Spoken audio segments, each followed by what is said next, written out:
Sergeant First Class Mr. Ben Grassi was born in Newark, New Jersey on September 4th, 1922. He is the son of a World War I veteran. As a young child, his mother died, and he and his father moved to the Bronx, New York. While living in the Bronx, New York, Mr. Grassi attended school at PS 21 Elementary School at the age of 6. To a elementary school, I think the first when I was about 6 years old, when we moved to the Bronx, New York, because my mother had passed away and my father moved from Newark, New Jersey to the Bronx, New York, and I went to elementary school at PS 21 in the Bronx. I was 6 years old then. Named PS 21. During his teenage years, Mr. Grassi had trouble finding a good job because it was the 1930s and the Great Depression. He managed to find a job where he delivered prescriptions for a drugstore. Mr. Grassi graduated high school in 1940, and he got a job at the Postal Telegraph Company. He was a messenger, so his job was to deliver telegrams. The Telegraph Company eventually merged with the Western Union Telegraph Company. He had some family members that were involved with the military since World War I. His father was a World War I veteran, and he was stationed in France until 1919. Afterwards, he went home to Ben and his mother in New Jersey. Mr. Grassi also had a cousin that was in World War II. He wasn't part of D-Day, but he was involved in the fighting at Normandy.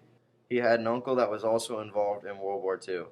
He was a CB, and he worked with the Marines to capture some of the Japanese islands such as Saipan and Peleliu.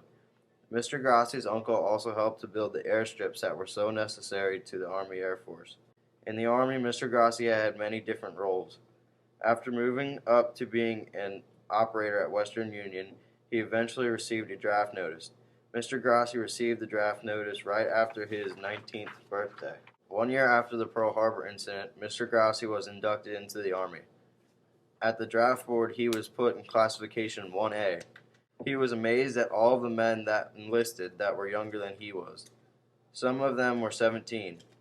After being drafted to the Army, Mr. Grassi and some of the other men from New York were sent to Pennsylvania Station to start their military careers. They left from the station and traveled to Fort Dix, New Jersey. At Fort Dix, New Jersey, Mr. Grassi and the other men were sent to the warehouses at the fort to receive their uniforms, shots, classifications, and other important items. While they were in Fort Dix, they slept in tents, and it was extremely cold because it was the winter of 1942. A little while later, Mr. Grassi and some of the other New York and New Jersey boys boarded a steam engine train known as the Chattanooga Choo-Choo at Pennsylvania Station. They were put into 2 Pullman cars on the back of the train. From Pennsylvania Station, they went to Chattanooga, Tennessee. And got off at these warehouses and got our uniforms, So at Fort Dix, we got all our shots, so many shots, and the clothes and the uniforms and the fatigues and the classification. And I don't know what they classified me as, but I went into the tents. We were sleeping in tents, and this was December 1942, and it was cold, freezing as can be. And you had to go to the, we call them latrines. You've heard that word, the rest area. You had to walk almost a half a mile.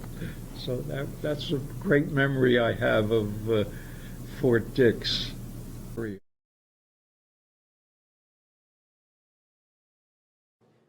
This is located close to the border of Georgia.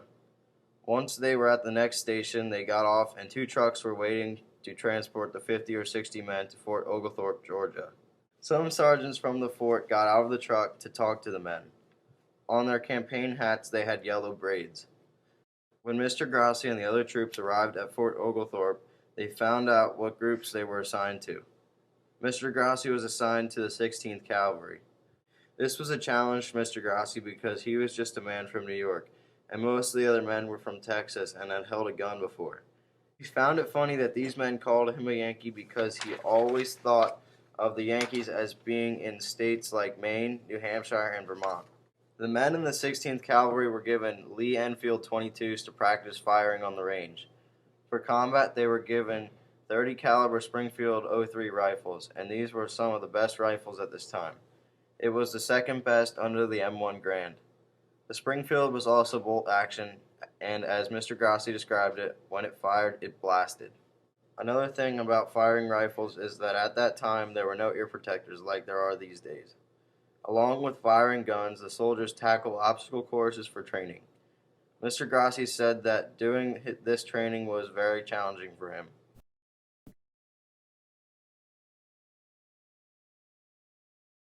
Some of the other training that the cavalrymen went through was obstacles like 20-mile hikes, and on these hikes they had water discipline, which was having no water for a certain amount of time.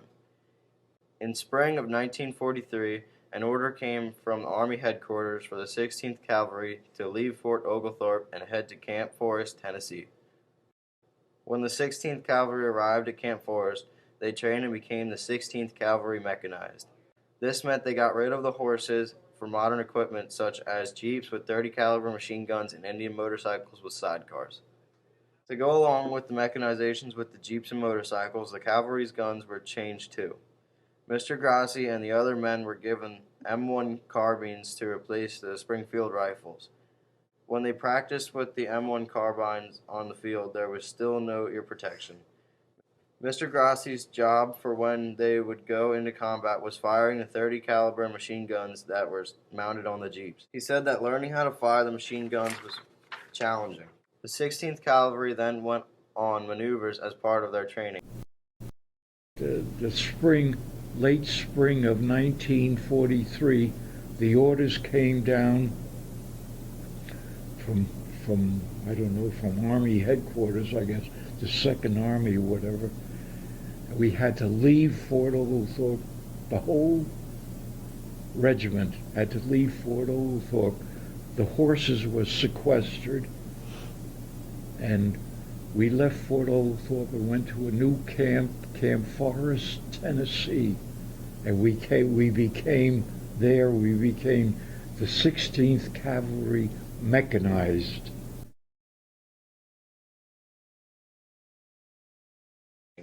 As a result of going on these maneuvers, the cavalry felt that they needed a teletype machine.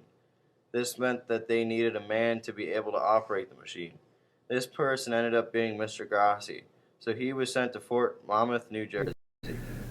When I was in Tennessee maneuvers, the cavalry regiment felt that they needed teletype machines for message center or I forget what the heck it was called. And they sent me up to Fort Monmouth, New Jersey. Mr. Grassi was happy to go to Fort Monmouth because it was located in his home state. At the fort, Mr. Grassi learned about teletype repair and how to use the machine. While Mr. Grassi was at Fort Monmouth, the Army was having trouble in Belgium, Germany. During the Battle of the Bulge in Belgium, the Army felt that they wouldn't have enough manpower to stop the huge German tank regiments at the Ardennes Forest. To make sure there was enough manpower, the Army took troops out of the schools to put them into field regiments. Mr. Grassi was put in the 804th Field Artillery Battalion, located at Camp Bowie, Texas.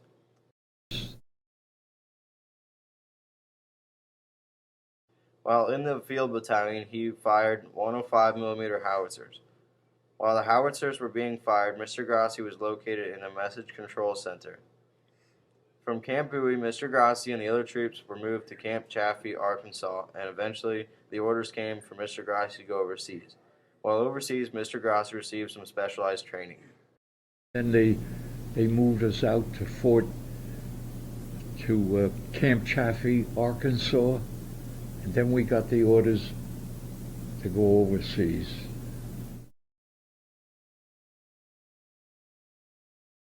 Mr. Van Grassi had specialized training in a 105, During this time, he was a radio operator, but still needed to learn how to fire a gun. He said that the noise, you could hear that very clearly, no matter how far you are from the 105s. After being on the 105s, Mr. Grassi said the crew arrived at Camp Stallman. But I was in fire control center, way out from the howitzers, but the noises, you can hear that very clearly, no matter how distant you are from the 105s.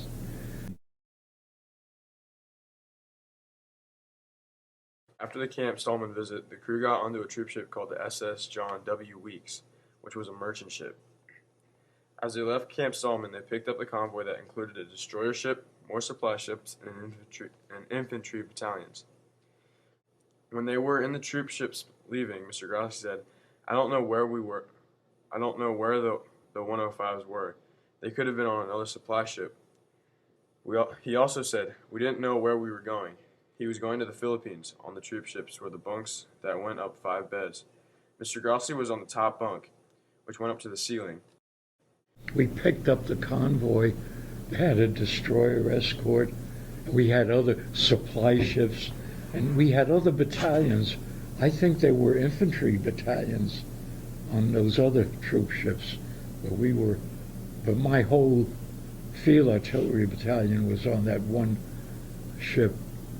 And I don't know where the 105s were. They must have been on a special supply ship. But we were in convoy from Pearl Harbor. But we didn't know where we were going, though. I didn't know I was going to the Philippines. So we were on our way to the Philippines. But at that time, we didn't know where we were going. In the middle of the night, while the crew was about 2 to 3 days away from Pearl Harbor, the ship was hit. We were told we were hit by a torpedo, said Mr. Grassi. There was no panic, and everyone got on their life jackets and shark repellent to leave the ship. The troop ship wasn't hit by a torpedo. The supply ship brushed against the troop ship and caused some damage. After the incident, the troop ship headed to an island, Anatehan, that the Marines had taken over to get repaired. The crew got off while repairs were being made. The first meal that I bought and could eat, because I was seasick the whole time, said Mr. Grassi. All the men would get 10 cigarettes with every meal, but Mr. Grassi would trade his cigarettes for a Coca-Cola. If the soda was not cold, they would put it in the ocean water until it got cold. About a week after the repair, the crew made it to Leyte, Philippines. Most of the sights of the Philippines weren't pleasant to the soldiers. All the palm trees were cut down, children were running around in rags, and all the poverty the people were in. After they set up camp and settled in, the men started to train for the invasion of Kyushu, the homeland of Japan. Mr. Grassi, who never learned to swim, had to climb down a rope ladder with a 50-pound backpack, a rifle, and a sack of canteens down into the water. And we were about 2 days out from Pearl Harbor, or 2 or 3 days, I forget which. And I was sleeping in my bunk. By the way, on the Liberty ship, the bunks were five bunks to the ceiling. 5 bunks. You had to climb up to I was on the top 5th bunk. And during the night, we're sleeping, and there's a great big blasting noise. We thought we were hit by a torpedo. So we all put on our life jackets and the shark repellent,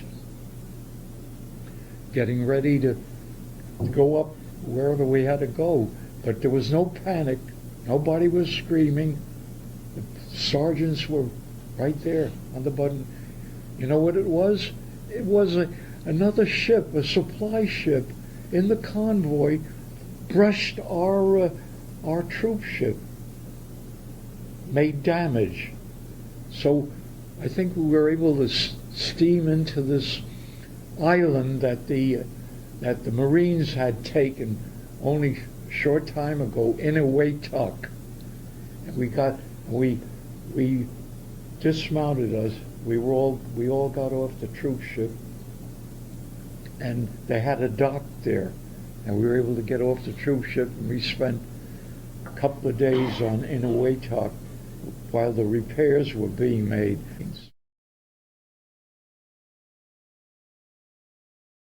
While Mr. Grassi and the other soldiers were in Japan, 13,000 men died. This was also when the United States dropped the atomic bomb on Japan. Many men returned from Europe just in order to go to Japan to help with the invasion. Mr. Grassi's job was to clear the beaches, which took a while because of the Japanese kamikaze attacking. The Americans also later learned that thousands more of kamikaze planes were ready to attack. Many Japanese were on the beaches killing off Americans, but the Japanese also had kids, women, and old men with old guns with knives at the end to stab as many American men as possible. After being in Japan, Mr. Grassi had gotten sick.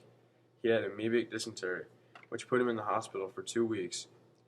After his hospital stay, he was sent back to the field artillery, but he didn't know where the battalion was. The army was very secretive about where they were. Not long after returning to the army, the Emperor of Japan surrendered. In March of 1946, the battalion was sent to San Francisco, where a band and the soldiers' families met them. Mr. Grassi re-enlisted to the regular Army Regiment in 1950 and was stationed at Fort Jade. While he was there, he became a part of the OSI and the American Air Force. He spent a little time there before going to Honolulu, Hawaii. And then I caught something that I wouldn't wish on anybody. Dysentery. I think it was called amoebic dysentery. It was so bad I had to go to a hospital. I was in the hospital about 2 weeks with that dysentery. And it finally got out. When I was released from the hospital, the 804th Field Artillery, my battalion was gone. I don't know where they went, and of course they don't tell you anything about where they went. And I was transferred to the anti-aircraft artillery up in Luzon, the northernmost island. And then when I was finally placed on troop ship to go home, everything was on the troop ship, by the way. I went home with the men from the 70th AAA Gun Battalion, and we, excuse me, and I knew quite a few of the men from the AAA Gun Battalion, where they made me of all things, a battery clerk, and we arrived in. I was able to go home in March 1946, and when we got to San Francisco docks, they had the Army band was there. An Army band was there, and they serenaded the returning soldiers, and I had my first.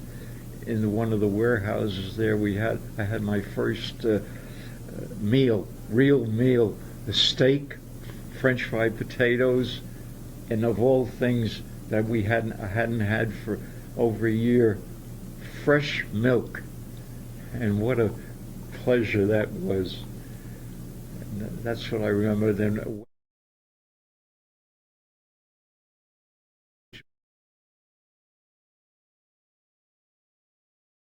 In Honolulu, Mr. Grassi was stationed at Fort Shafter. He became a sergeant first class while he was at Fort Shafter. He could see the superstructure of the Arizona there. During Mr. Grassi's service, he was awarded the World War II Victory Medal. He was awarded with the Asiatic Pacific Theater Medal, and when he was in Japan, he was awarded with the Good Conduct Medal, the American Defense Medal, and the Philippines Liberation Medal, and also others. While in Hawaii, Mr. Grassi trained troops that were sent into the Korean War. Mr. Grassi did not want any more field duties, so after he stopped training men for the Korean War, he retired. 1949, at the end of 1949, I separated from the Army. At that time, the peacetime Army, which I enjoy. I managed to get up to the rank of. First it was tech sergeant, then they changed it to sergeant first class. So I I left the Army as a sergeant first class. And that was my World War II and post-World War II experience. This was a great time to retire because if he hadn't, he would have been sent into Vietnam. We want to thank Mr. Grassi for participating in the Veterans History Project and for serving in World War II.